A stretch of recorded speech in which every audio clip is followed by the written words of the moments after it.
Captain Pete Mitchell, aka Maverick, isang test pilot para sa US Navy fighter jet na may maraming mga achievements.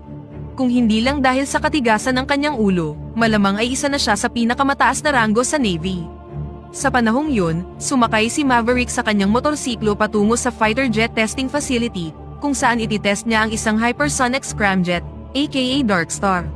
Pagdating niya doon, sinabi sa kanya ng chief engineer na ang kanilang boss na si Admiral Hammer ay nagpaplanong isara ang kanilang scramjet program at idirekta ang pondo sa mas advanced na military drones. Ang problema sa Darkstar ay hindi nito maabot ang bilis na Mach 10.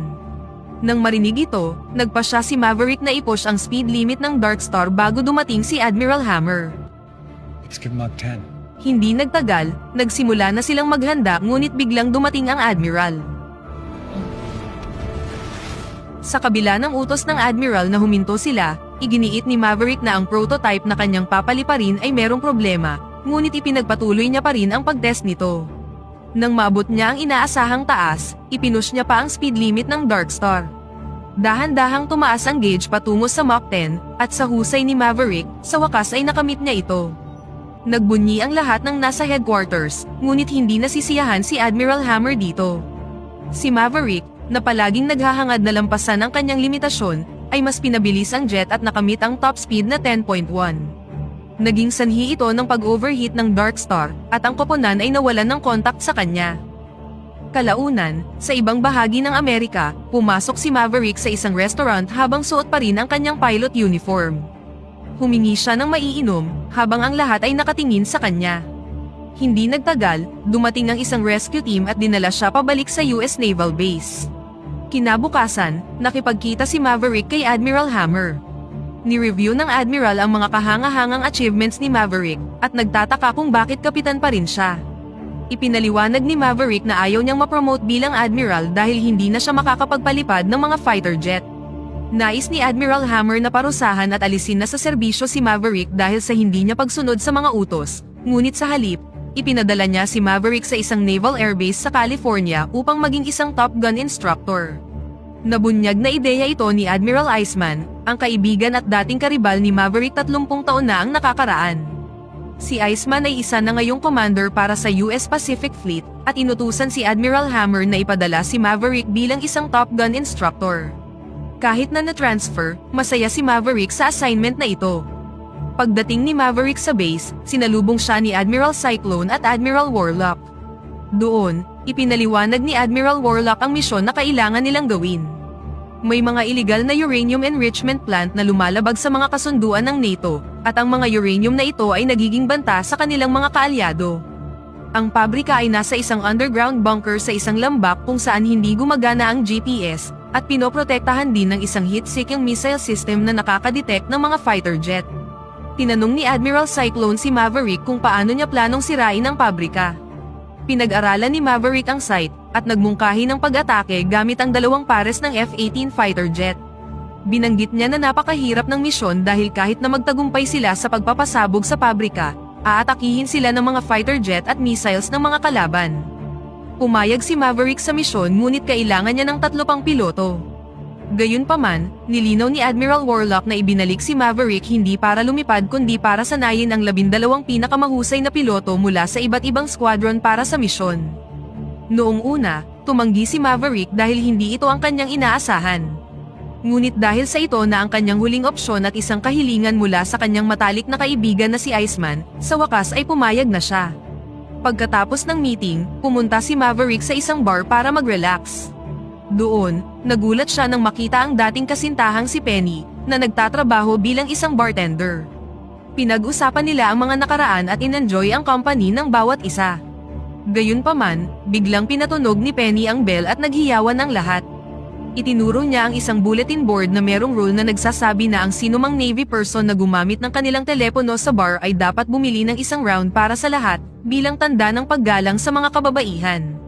Hindi nagtagal, napansin ni Maverick ang ilang Navy fighter jet pilot sa bar, at isa sa kanila ay si Rooster, ang anak ng kanyang yumaong kaibigan na si Gus 30 taon na ang nakakaraan. Si Hangman ang pinakamayabang at arogante sa kanila, na nakikipagtunggalian kay Rooster dahil pareho nilang inaangkin na sila ang pinakamahusay na piloto sa kanilang henerasyon. Sinubukan ni Hangman na ipilit ang kanyang sarili bilang pinuno ng grupo ngunit hindi siya pinansin ng iba. Samantala sa bar, tiningnan ni Maverick ang kanyang wallet ngunit wala siyang dalang sapat na pera para makabili ng inumin para sa lahat. Dahil dito, iniabot niya ang kanyang credit card ngunit na-decline din ito. Bilang resulta, muling pinatunog ni Penny ang bell, at ang mga bagong graduate na piloto ay pilit siyang pinalabas sa bar at pinagtawanan siya. Habang nasa labas, nakita ni Maverick si Rooster na tumutugtog ng piano. Nagpaalala ito sa kanya ng mga panahong siya, si Goose, at ang bata pang si Rooster ay magkakasamang kumakanta. Dagdag pa dito, naalala niya din ang araw kung paano namatay ang kaibigan na si Goose sa isang aksidente. Kinabukasan, tinipon ng mga Air Force Admiral ang lahat ng mga piloto ng Top Gun. Ang Top Gun ay isang paaralan para sa mga pinakamahuhusay na mga piloto at ang mga mapipili ay ang magsasagawa ng misyon. 6 na piloto ang pipiliin para sa misyon kung saan isa dito ang mamumuno sa koponan habang ang iba ay mga reserba. Ipinakilala ni Admiral Warlock ang instruktor at humakbang na paabante si Maverick. Laking gulat ng mga piloto nang makita si Maverick, lalo na pagkatapos nila siyang palabasin sa bar ni Penny. Hindi nagtagal, sinimulan na ni Maverick ang kanyang lesson sa pamamagitan ng pagtapon sa F-18 manual, at sinabing alam na ng mga kalaban ang mga nilalaman nito. Ipinaliwanag niya na hindi alam ng kalaban kung gaano kahusay ang mga piloto. Sa makatuwid, nais niyang ipakita ng lahat ng mga piloto ang kanilang mga kasanayan bago simulan ang pagsasanay. Show me what you're made of. Sa panahon ng training, ipinares niya ang mga ito para sa mga air combat exercise na merong rule na maaari lamang silang gumamit ng rifle, hindi missile, at dapat silang manatili sa above 5,000 feet. Haharapin ni Maverick ang 2 pares ng mga fighter jet, at kung malalok niya ang isang eroplano, siya ang mananalo. Iminungkahi ni Payback na dapat gumawa ng 200 push-up ang sinumang matatalo, at sumang-ayon naman si Maverick dito. Gaya ng inaasahan, paulit-ulit na na-outmaneuver ni Maverick ang bawat koponan, dahilan para mapilitan silang mag-push up kapag natatalo sila. Sa huli, hinamon ni Rooster si Maverick, at sinubukang patunayan na kaya niyang lumipad tulad niya. Ang jet ni Rooster ay umikot at nag-dive ng husto, kung saan mas mababa pa ito sa limit. Gayunpaman, gumamit si Maverick ng Cobra maneuver upang makapunta sa likod ni Rooster, at na-secure ang panalo. Nang makita ang tensyon sa pagitan ni Rooster at Maverick, tinanong ni Phoenix si Rooster kung ano ang problema. Ibinunyag ni Rooster na hinadlangan ni Maverick ang kanyang aplikasyon sa Naval Academy, at ito ang dahilan kung bakit niya kinakasuklaman si Maverick. Pagkatapos ng pagsasanay, ipinatawag ni Admiral Cyclone si Maverick para sa kanyang mga reckless maneuver, at inakusahan siyang inilalagay sa panganib ang parehong piloto at aircraft. Ipinaliwanag ni Maverick na ang misyon ay hindi katulad ng anumang na-encounter nila noon, at ang kanyang prioridad ay panatilihing buhay ang lahat ng estudyante. Samantala, natuklasan ni Hangman at Coyote na ang ama ni Rooster ay si Goose, isang legend na minsang lumipad kasama si Maverick. Kinabukasan, ipinaliwanag ni Maverick ang ruta ng misyon sa kanyang mga estudyante. Sinabi niya sa kanila na kailangan nilang lumipad ng napakababa upang mag-navigate sa makitid at paikot-ikot na mga bangin ng mga bundok. Ang mga bundok na ito ay may mga heat-detecting missile na handang umatake sa anumang foreign object na masyadong malapit. Upang maiwasan ito, dapat silang lumipad sa ibaba ng radar range ng mga missile. Sinabi ni Maverick na dapat silang lumipad sa maximum na 100 feet at bilis na 660 knots. Dapat din nilang kumpletuhin ang misyon sa loob ng 2 minuto at 30 segundo, o kung hindi, hahabulin sila ng mga fighter jet ng kalaban. Sa panahon ng pagsasanay, ang bawat piloto ay nabigo maliban kay Rooster, na naabot ang target ngunit na late ng 1 minuto, sapat na oras para ma-intercept siya ng mga kalabang fighter plane. Ipinagtanggol ni Rooster ang kanyang sarili sa pamamagitan ng pagsabing lalabanan niya ang mga eroplano ng kaaway kahit gaano pa sila ka-advance, dahil para sa kanya, ito ay tungkol sa husay ng piloto at hindi ng eroplano. Nagkomento si Hangman tungkol sa pagkamatay ng ama ni Rooster, na humantong sa isang away na kailangang paghiwalayin ni Maverick at ng iba pa. Kinabukasan, na-meet ni Maverick ang kanyang dating kaibigan na si Admiral Iceman, na may kanser sa lalamunan at maaari lamang makipag-usap sa pamamagitan ng pag-type sa isang computer. Sa panahong yun, sinabi ni Maverick na pakiramdam niya ay hindi siya magaling sa pagtuturo ng mga piloto ng Top Gun, at ang kanyang tunay na talento ay ang pagiging isang fighter jet pilot. Binanggit din niya si Rooster, at ang kanyang mga alalahanin tungkol sa pagpapadala sa kanya sa misyon dahil maaari niya itong ikamatay. Sa kabila nito, hinikayat ni Iceman si Maverick na manatili bilang isang instruktor dahil siya lang ang may kakayahang magturo sa Top Gun. Kinabukasan, isinama ni Maverick ang lahat ng mga piloto upang maglaro ng football sa beach upang bumuo ng teamwork. Tinulungan nito ang mga piloto na maging mas close sa isa't isa. Kinabukasan, inanunsyo ni Admiral Warlock na ang planta ng uranium ay malapit ng maging operational kesa sa inaasahan, kaya ang misyon ay gagawin na nila sa susunod na linggo. Ipinaliwanag ni Maverick ang pinakamapanganib na bahagi ng misyon at meron itong dalawang kritikal na gawain. Una, 2 pares ng F-18 ang dapat magtungo sa target at kailangan nilang lumipad ng mababa upang maiwasang madetect ng missile radar. Ang unang team ay mamarkahan ang target ng laser-guided bomb. Pangalawa, ang pangalawang team ay maghuhulog ng isang malakas na explosive upang sirain ang pabrika. Kung mabibigo ang alinman sa dalawang team, mabibigo ang misyon. Matapos masira ang pabrika, dapat umakyat ang mga fighter jet sa isang matarik na bundok na maglalagay ng mataas na pressure sa kanilang mga katawan at maaaring maging sanhi ng pagkawala ng kanilang malay. Sa sandaling nasa bundok na sila, ang mga eroplano ay madedetect ng radar at aatakihin sila ng mga missile sa loob ng ilang segundo. Sa isang practice session, ang team ni Phoenix ay nakipagpares sa team ni Coyote.